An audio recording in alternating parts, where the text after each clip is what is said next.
परमवीर के पत्र से अनिल देशमुख पर इस्तीफे का दबाव। दिल्ली में शरद पवार ने बुलाई बैठक और वहीं गृह मंत्री अनिल देशमुख पर होगी चर्चा।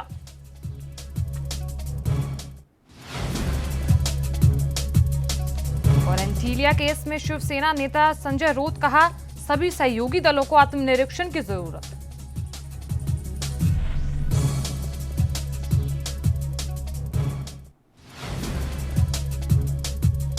वाम मोर्चा ने जारी किया बंगाल का घोषणा पत्र, कहा नहीं लागू करेंगे सीएनआरसी, 150 दिन रोजगार। अब बीजेपी जारी करेगी अपना घोषणा पत्र।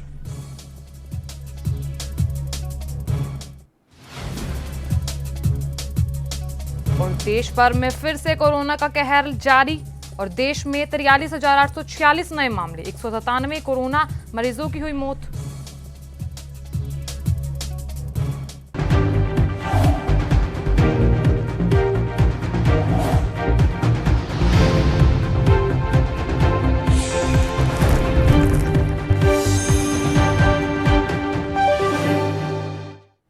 नमस्कार, ये एनबी न्यूज देख रहे हैं आप और मैं हूं आपके साथ साधना बत्रा। बुलेटिन का आगाज बड़ी खबर के साथ करेंगे। एंटीलिया केस की जांच के बाद इस्तीफा देने वाले मुंबई के पूर्व पुलिस कमिश्नर परमवीर सिंह ने अपने एक लेटर से महाराष्ट्र की राजनीति को सुलगा दिया है। और इस बीच सीएम उद्धव ठाकरे को लिखी गई परमवीर सिंह की चिट्ठी के बाद सियासी भूचाल आ गया है।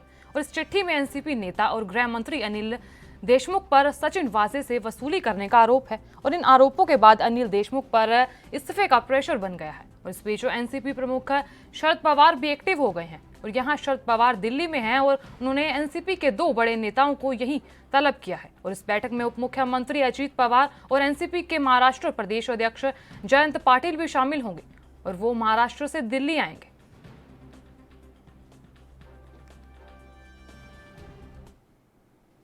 वही एंटीलिया केस की जांच की आंच महाराष्ट्र की सरकार तक पहुंच गई है। महाराष्ट्र के पूर्व पुलिस कमिश्नर परमवीर सिंह ने वसूली टारगेट के गंभीर आरोप लगाए हैं, जिसके बाद उद्धव ठाकरे में गृह मंत्री अनिल देशमुख की कुर्सी अब खतरे में दिखाई दे रही है। और इसको लेकर बीजेपी नेता तरुण चुग ने भी हमला किया। और क्या कहा, उन्होंने कहा कि इस्तीफा दे देना चाहिए। शिवसेना, एनसी और कांग्रेस के युति की सरकार है। तीनों को तीनों, चाहे शरद पवार साहब हैं, चाहे सोनिया गांधी जी हैं और चाहे उद्धव ठाकरे हैं, सरकार चलाने में असफल साबित हुए हैं। आप कानून व्यवस्था की हालत इसी बात से लगाएंगे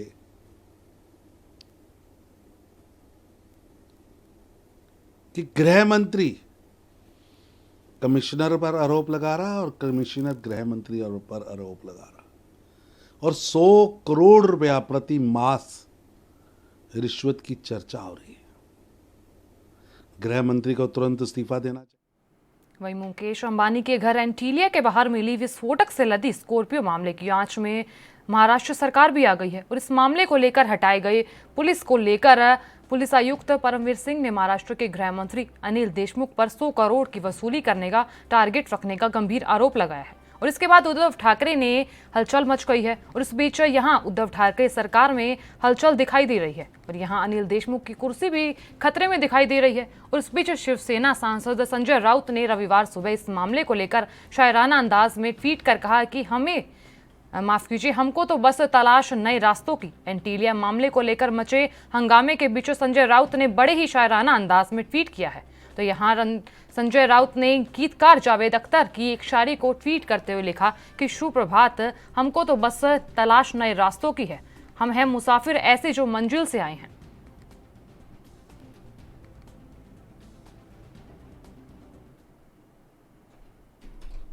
वहीं दूसरी ओर दिल्ली, महाराष्ट्र समेत देश के 8 राज्यों और केंद्र शासित प्रदेशों में कोरोना संक्रमण के मामले लगातार बढ़ रहे हैं। और इससे महाराष्ट्र, केरल और पंजाब में सबसे अधिक केस मिल रहे हैं।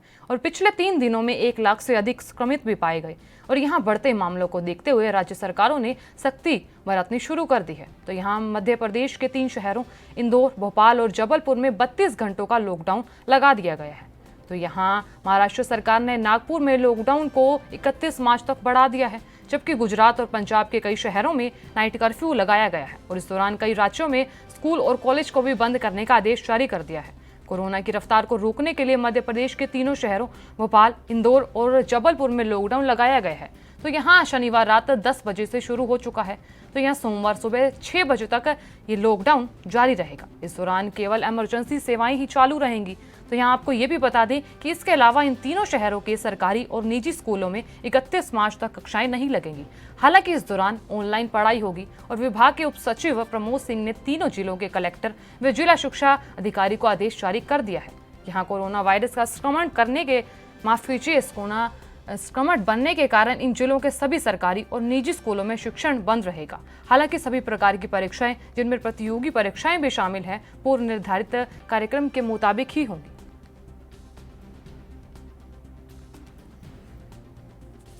तो यहाँ दिल्ली, महाराष्ट्र समेत देश के व्यवस्थाएं लगी हुई हैं।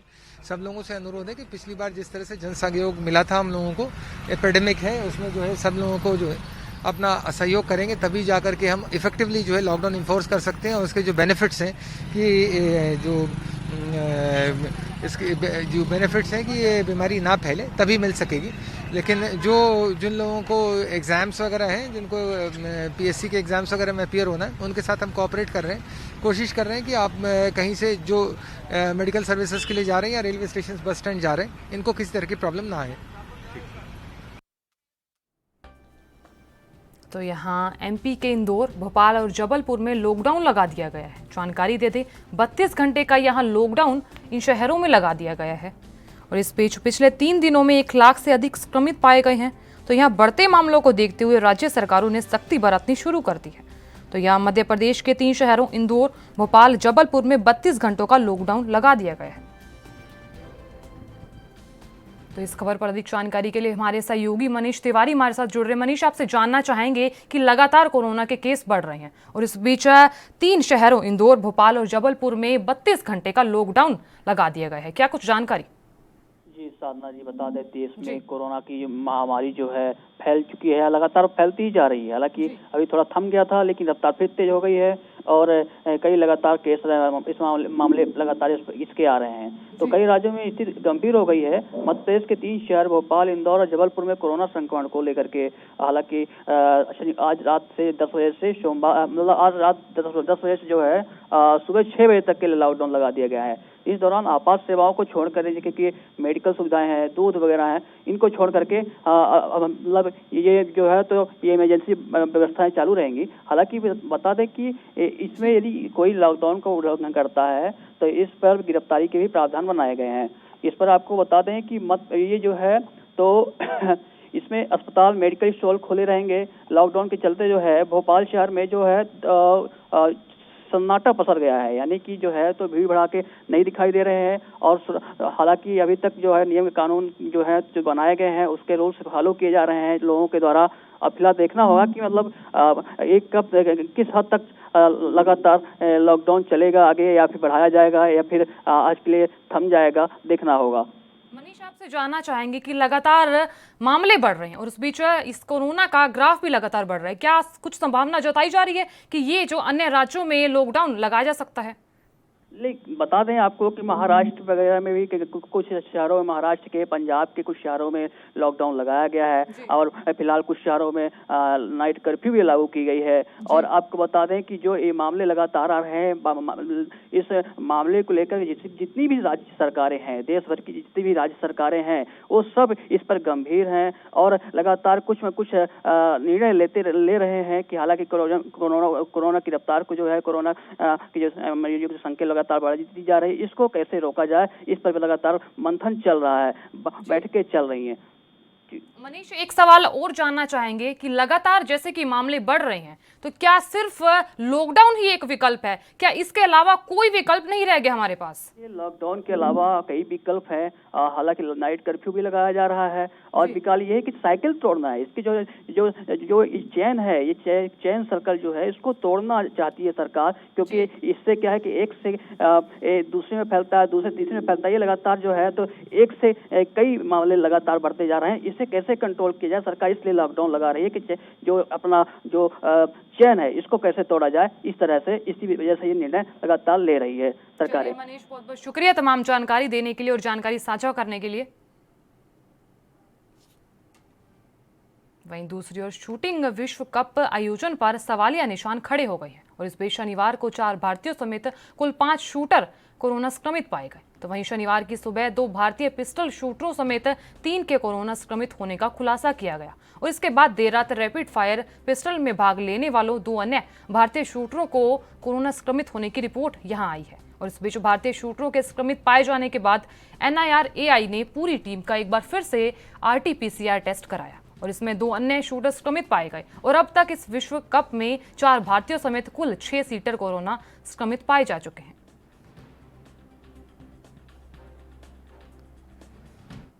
वहीं दूसरी ओर मध्य प्रदेश के शहरी निकाय के चुनाव अप्रैल मई में होने वाले हैं, लेकिन मध्य प्रदेश हाईकोर्ट की 2 अलग अलग पीठों के आरक्षण प्रक्रिया पर रोक लगाने से चुनावों में देरी हो सकती है और यहां शहरी और ग्रामीण स्थानीय निकायों के चुनाव 1 साल से लंबित हैं और यहां मध्य प्रदेश हाईकोर्ट की इंदौर पीठ ने 15 मार्च को नगर निगम, महापौर, नगर पालिका और नगर परिषद के चेयरपर्सन और कॉर्पोरेट के पद का आरक्षण इस आधार पर रोक लगा दिया कि यह आरक्षण रोस्टर व्यवस्था का पालन नहीं किया गया। और इससे पहले 12 मार्च को मध्य प्रदेश हाईकोर्ट की ग्वालियर पीठ ने इसी आधार पर 69 नगर पालिका और 2 नगर निगमों में आरक्षण प्रक्रिया को रोक लगा दी थी। और इस बीच बीजेपी के सूत्रों का कहना है कि प्रदेश नेतृत्व में अभी चुनाव कराने को लेकर उत्साहित नहीं है और यहाँ पार्टी के एक उच्च पदाधिकारी का कहना है कि पहली बात तो ये है कि पार्टी के नेता पश्चिम बंगाल और असम में अधिक महत्वपूर्ण चुनाव में व्यस्त है और यहाँ वे रणनीति बनाने के लिए उपलब्ध नहीं है। दूसरी बात ये कि भाजपा को चिंता है कि शहरी निकाय के चुनाव में महंगाई का मुद्दा विपरीत प्रभाव डाल सकता है और कुछ महीने पहले किए गए पार्टी के एक सर्वेक्षण में संकेत मिला था कि चुनाव नतीजे उसके पक्ष में हो सकते हैं और यहां अब भाजपा चुनाव वाले 16 नगर निगमों में से 12 जीत सकती है, लेकिन पार्टी के अंदरूनी लोगों का कहना है कि अब चुनाव हुए तो वांछित नतीजे नहीं निकलेंगे। वहीं दूसरी ओर देश भर में कोरोना के मामलों में लगातार बढ़ोतरी देखने को मिल रही है। महाराष्ट्र में जिस हिसाब से केस बढ़ रहे हैं तो वो सभी के लिए चिंता का विषय बनता दिखाई दे रहा है। तो यहाँ स्टार्स भी अपने छूते नहीं रहे हैं और इस बीच बॉलीवुड एक्टर मनोज वाजपेयी कोरोना संक्रमित पाए गए और इस बीच वो होम क्वारंटीन है और इसी के साथ ही उनकी वाइफ शबाना राजा को भी कोरोना पॉजिटिव है। और इस बीच ऐसे में एक्टर भले ही बाहर निकलकर अपनी फिल्मों का प्रमोशन नहीं कर पा रहे हैं, लेकिन वे अंदर से अपनी अपकमिंग फिल्म का साइलेंस के प्रमोशन लगे हुए हैं और हाल ही में एक्टर ने अपनी सेहत और अपने अपकमिंग प्रोजेक्ट्स के बारे में बातें भी की।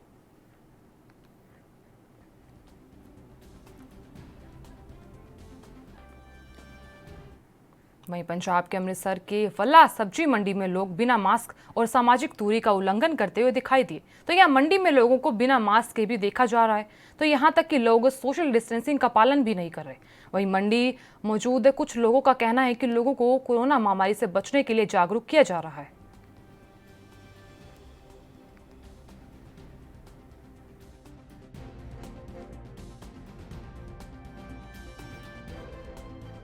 हाँ, पंजाब के अमृतसर में वल्ला सब्जी मंडी में लोग सोशल डिस्टेंसिंग का पालन बिल्कुल भी नहीं कर रहे हैं। तो इस बीच लोगों ने ये भी बताया कि उनको जागरूक तो किया जा रहा है, लेकिन फिर भी यहाँ लोग सोशल डिस्टेंसिंग और कोरोना गाइडलाइंस की धज्जियां उड़ाते हुए दिख रहे हैं। तो इस बीच सब्जी मंडी में लोगों की भीड़ दिखाई दे रही है और यहाँ जहाँ लोग कोरोना गाइडलाइंस का पालन बिल्कुल भी नहीं कर रहे हैं, तो यहाँ लोगों में बिल्कुल भी कोरोना का भयावह दिखाई नहीं दे रहा है। कोरोना वगैरह ਦਾ ਮੰਡੀ 'ਚ ਚਲੋ ਅਜੇ ਤੱਕ ਤਾਂ ਮਾਲਕ ਦੀ ਕਿਰਪਾ, ਬਾਕੀ ਅਸੀਂ ਯੂਨੀਅਨ ਵੱਲੋਂ ਆਪਣੇ ਵੱਲੋਂ ਵੀ ਲੋਕਾਂ ਨੂੰ ਇਹੀ ਕਹਿੰਦੇ ਆ, ਮਾਸਕ ਅਸੀਂ ਖੁਦ ਵੀ ਲਿਆ ਕੇ ਰੱਖੇ ਆ, ਲੋਕਾਂ ਨੂੰ ਵੀ ਦੇਣੇ ਮਾਸਕ ਲਾਉਣ ਲਈ, ਮਾਸਕ ਲਾ ਕੇ ਰੱਖੋ, ਥੋੜੀ ਜਗ੍ਹਾ ਜੁਗਾ ਦਿਓ, ਪਰੇ ਉਰੇ ਰਹੋ, ਬਚਾਅ ਰੱਖੋ, ਵੱਧ ਤੋਂ ਵੱਧ ਆਪਣੇ ਹੱਥ ਧੋਵੋ। ਬਹੁਤ ਜ਼ਿਆਦਾ ਕੋਸ਼ਿਸ਼ ਆਪਣੇ ਵੱਲੋਂ ਵੀ ਕਰਦੇ ਆ ਤੇ ਔਰ ਯੂਨੀਅਨ ਵੱਲੋਂ ਵੀ ਸਾਰਿਆਂ ਨੂੰ ਇਹੋ ਹੀ ਹਦਾਇਤ ਕਰਦੇ ਆ, ਜਿਹੜੇ ਵੀ ਬੰਦੇ ਆਉਂਦੇ ਵੀ ਜਿੰਨਾ ਬਚਿਆ ਜਾਂਦਾ ਇਹਦੇ ਕੋਲ ਬਚਣਾ ਚਾਹੀਦਾ। वहीं पंजाब के जिला फतेहगढ़ साहिब में बीती रात राष्ट्रीय राजमार्ग सरहिंद में एक तेज रफ्तार इनोवा कार फ्लाईओवर के नीचे गिर गई। तो यहाँ हादसे में एक युवक की मौत बताई जा रही है, जबकि उसका साथी गंभीर रूप से घायल बताया जा रहा है। तो वहीं मृतक की पहचान मोहित राठी के तौर पर हुई है। तो यहाँ आपको बता दें कि घायल विशाल को फतेहगढ़ साहिब के सिविल अस्पताल में दाखिल करवाया गया, जिसके बाद डॉक्टरों ने घायल युवक को पटियाला के अस्पताल में रेफर कर दिया। और इस दौरान एएसआई अमरजीत सिंह ने बताया कि दोनों युवकों के परिजनों को सूचित कर दिया गया और साथ ही मोहित के शव को सिविल अस्पताल फतेहगढ़ साहिब में रखवाया गया है।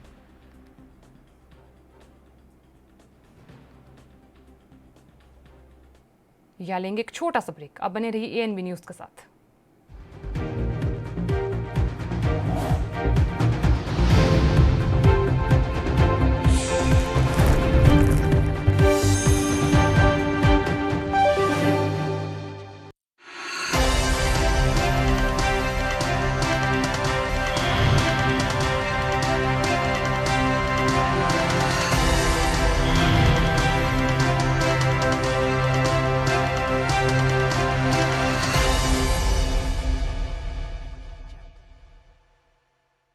कम ब्रेक और ज्यादा खबरों के साथ देखिए ANB news in channel number पर।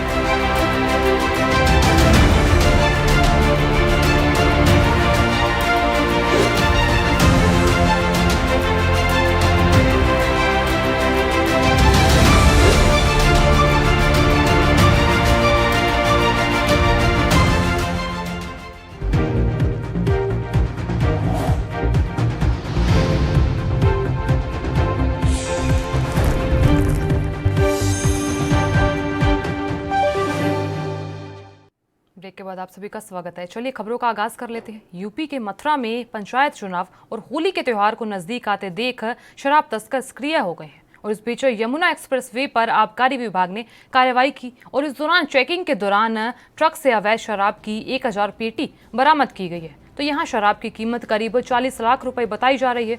तो जानकारी के मुताबिक चंडीगढ़ पंजाब से यूपी में खपत के लिए ट्रक से अवैध शराब की तस्करी की जा रही थी। तो यहाँ आपको बता दें, आबकारी विभाग ने एक शराब तस्कर को ट्रक के साथ हिरासत में ले लिया है।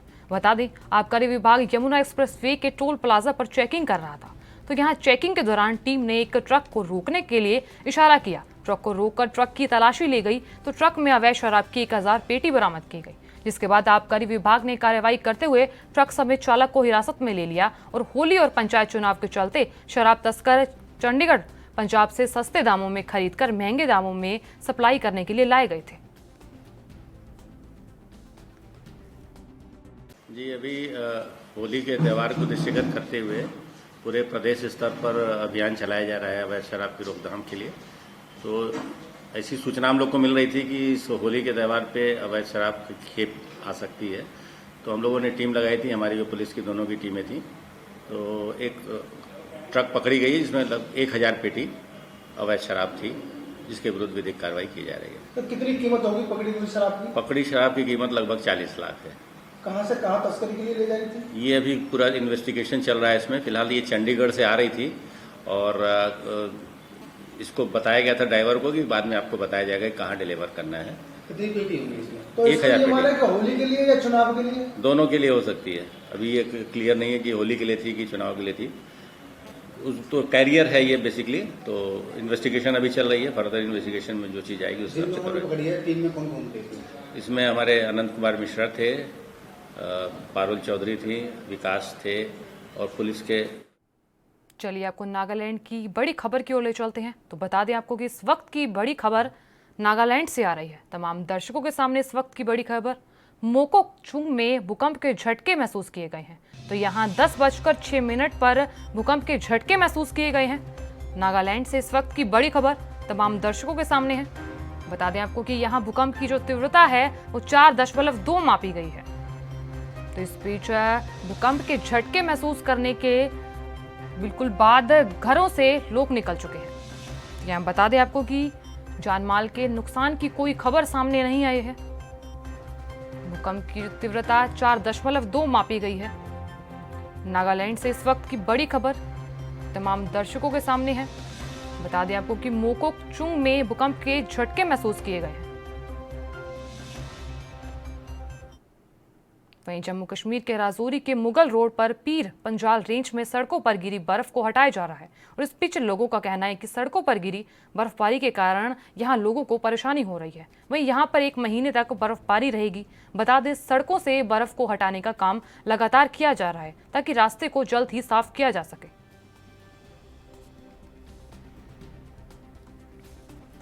चंद किलोमीटर के डिस्टेंस पे आपको एक बिल्कुल अलग चीज़ मिलेगी, तो उसके हिसाब से भी बहुत अच्छा है। जल्दी जितना खुल जाए उतना हम बाकी लोगों को भी बोलेंगे, टूरिस्ट भी आएँ, देखें, नज़ारा करें। ये बड़ी नेचुरल और ब्यूटीफुल जगह है। आप टूरिस्ट के लिए क्या मैसेज देंगे आप? अगर ये मौसम ठीक रहे सर, तो हम कहेंगे कि 10 दिन के बाद जितने टूरिस्ट आ सकें यहाँ, वो आएँ और देखें कि वाकई पीर गली भी कोई जगह है। ये बर्फ उनको मिलेगी? ये बर्फ उनको तमाम मिलेगी। अभी ये बर्फ तकरीबन एक। उधर यूपी के बिजनौर में आगामी त्योहारों को देखते हुए डीएम और एसपी ने आज जेल का निरीक्षण किया और इस बीच निरीक्षण के दौरान डीएम और एसपी ने सभी बैरक में जाकर बंद कैदियों की सुध ली। तो वहीं इसी दौरान किसी तरह की कोई परेशानी ना हो, इसके लिए कैदियों से बातचीत की गई। तो यह डीएम रमाकांत पांडे और एसपी डॉक्टर धर्मवीर सिंह ने पूरे लश्कर के साथ जेल परिसर में पहुंचकर औचक निरीक्षण किया। तो वहीं आगामी त्योहारों को देखते हुए किसी भी तरह से किसी कैदी के पास से कोई ऐसा सामान ना हो जिससे कि जेल सुरक्षा को कोई नुकसान पहुंचे, इसकी भी जांच की गई।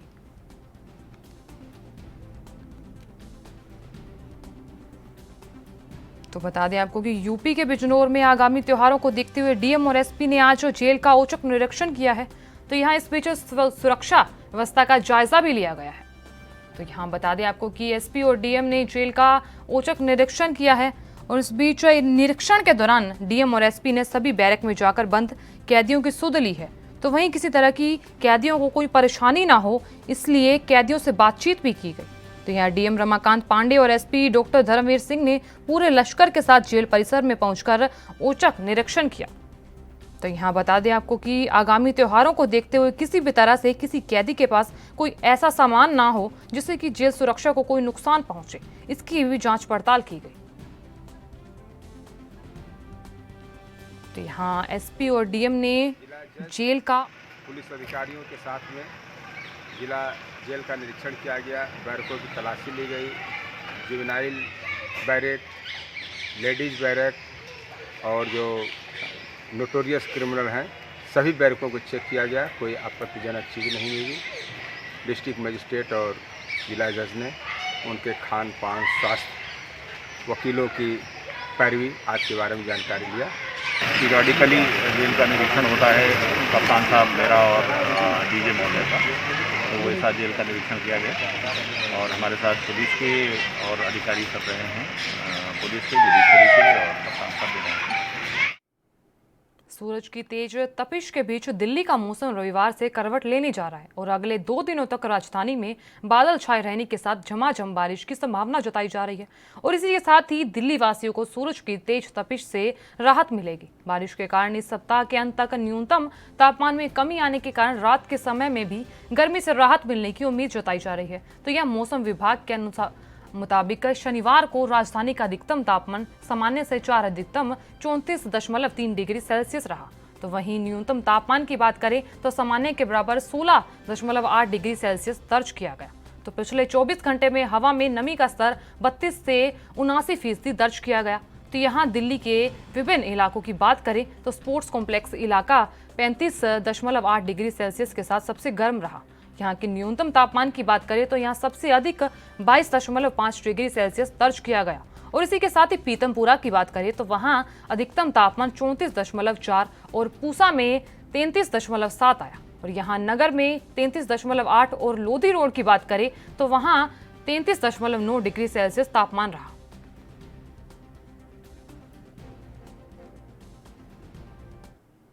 वहीं पाकिस्तान के प्रधानमंत्री इमरान खान और उनकी पत्नी बुशरा बीबी कोरोना की चपेट में आ गए हैं और इस बीच इमरान खान और उनकी पत्नी शनिवार को कोरोना पॉजिटिव पाए गए। तो यहाँ प्रधानमंत्री के स्पेशल असिस्टेंट फैसल सुल्तान ने इसकी बात की जानकारी दी। तो यहाँ इमरान खान वैक्सीन का एक डोज ले चुके थे। वहीं प्रधानमंत्री नरेंद्र मोदी ने इमरान खान के जल्द स्वस्थ होने की कामना की है।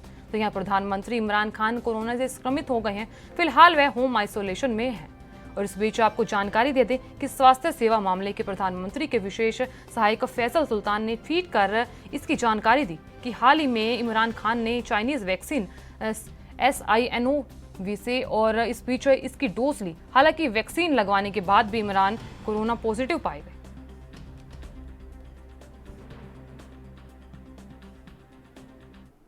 चलिए आपको बड़ी खबर की ओर ले चलते हैं। तो बता दें आपको कि इस वक्त की बड़ी खबर तमाम दर्शकों के सामने है। महाराष्ट्र में सियासी बवाल दिखाई दे रहा है। तो यहाँ दिल्ली में शरद पवार ने आपात बैठक बुलाई है। तो बड़ी जानकारी तमाम दर्शकों को बता दें, अजीत पवार और जयंत पाटिल भी इस बीच मौजूद रहेंगे। तो यहाँ मुंबई में बीजेपी कार्यकर्ताओं का विरोध प्रदर्शन लगातार जारी है। यहाँ गृह मंत्री अनिल देशमुख के इस्तीफे की मांग की गई है। इसी के साथ अजीत पवार और जयंत पाटिल भी उनके साथ मौजूद रहेंगे। बता दें आपको कि महाराष्ट्र में सियासी बवाल दिखाई दे रहा है। दिल्ली में शरद पवार ने आपात बैठक बुलाई है। तो बड़ी जानकारी इस वक्त की तमाम दर्शकों के सामने है। बता दें आपको कि इस बैठक में अजीत पवार और जयंत पाटिल भी मौजूद रहेंगे। मुंबई में बीजेपी कार्यकर्ताओं का विरोध प्रदर्शन लगातार जारी है। इस बीच महाराष्ट्र में सियासी बवाल दिखाई दे रहा है, जहां शरद पवार ने आपात बैठक बुलाई है और इसी बीच दिल्ली में शरद पवार ने आपात बैठक बुलाई है। बड़ी जानकारी इस वक्त की, अजीत पवार और जयंत पाटिल इस बैठक में मौजूद रहेंगे। बड़ी जानकारी इस वक्त की तमाम दर्शकों को बता दें, मुंबई में बीजेपी कार्यकर्ताओं का विरोध प्रदर्शन लगातार जारी है। बता दें आपको, महाराष्ट्र में सियासी बवाल लगातार जारी है और इस बीच दिल्ली में शरद पवार ने आपात बैठक बुलाई है। तो इस खबर पर अधिक जानकारी के लिए हमारे साथ हमारे संवाददाता राजीव तिवारी जुड़ रहे हैं। राजीव, आज शरद पवार ने आपात बैठक बुलाई है, क्या कुछ जानकारी? देखिए, शरद पवार ने आज जो आपातकालीन बैठक बुलाई है उसके अंदर अजीत पवार और जयंत पटेल वही भी मौजूद हैं और लगातार कोशिश ये की जाएगी कि जो बीजेपी यानी कि मुंबई के अंदर जो बीजेपी कार्यकर्ताओं का विरोध प्रदर्शन है उसको लेकर ही कहीं ना कहीं बैठक का मद्देनजर रखते इस बैठकों की गई है। मगर जिस तरीके से बात करें गृह मंत्री अमित शाह की, तो कहीं ना कहीं इसमें वो भी देखना होगा कि किस तरीके से शामिल हो सकते हैं। मगर जिस तरीके से अजीत पवार का नाम आया तो अजीत पवार कहीं ना कहीं इस बैठक को कहीं ना कहीं हर तरीके से हर मूवमेंट पर देखा जाएगा कि महाराष्ट्र का जो कहते हैं सियासी बवाल वो किस तरीके से दूर किया जाए। जी जी। इसी के साथ ही अब एक और यहाँ पे मामला तूल पकड़ रहा है कि यहाँ अनिल देशमुख के इस्तीफे की मांग की गई है। देखिए बिल्कुल, जिस तरीके से बात करें अनिल देशमुख की जो इस्तीफे की मांग की जा रही है उससे साफ जाहिर है कहीं ना कहीं सियासी बवाल जरूर हो रहा है। और मगर कहीं ना कहीं जिस तरीके से मुंबई के अंदर कार्यकर्ताओं का जो विरोध प्रदर्शन है उससे भी कहीं ना कहीं दिक्कतें बढ़ती नजर आ रही है। मगर जिस तरीके से बात करें आज की बैठक की, तो कहीं ना कहीं बैठक बिल्कुल कह सकते हैं इसमें देखना होगा क्या बैठक के अंदर कितने बड़े मुद्दे हो सकते हैं। मगर कहीं ना कहीं राजनीति जरूर है और राजनीति के अलावा इसमें कुछ भी नहीं है। मगर हाँ ये जरूर है जिस तरीके से मुंबई के अंदर बवाल खड़ा हुआ है, यानी कि कार्यकर्ताओं का बवाल खड़ा आपस में कह सकते हैं दिक्कत हो रही है और कहीं ना कहीं सियासी गर्माती जाती है, तो कहीं ना कहीं दिक्कतें जरूर है। मगर जिस तरीके से आज बैठक है, बैठक के अंदर देखना होगा क्या रणनीति बनाई जाती है। जी चलिए, बहुत बहुत शुक्रिया तमाम जानकारी देने के लिए और जानकारी साझा करने के लिए। फिलहाल के लिए इस बुलेटिन में इतना ही, मुझे दीजिए इजाजत। नमस्कार।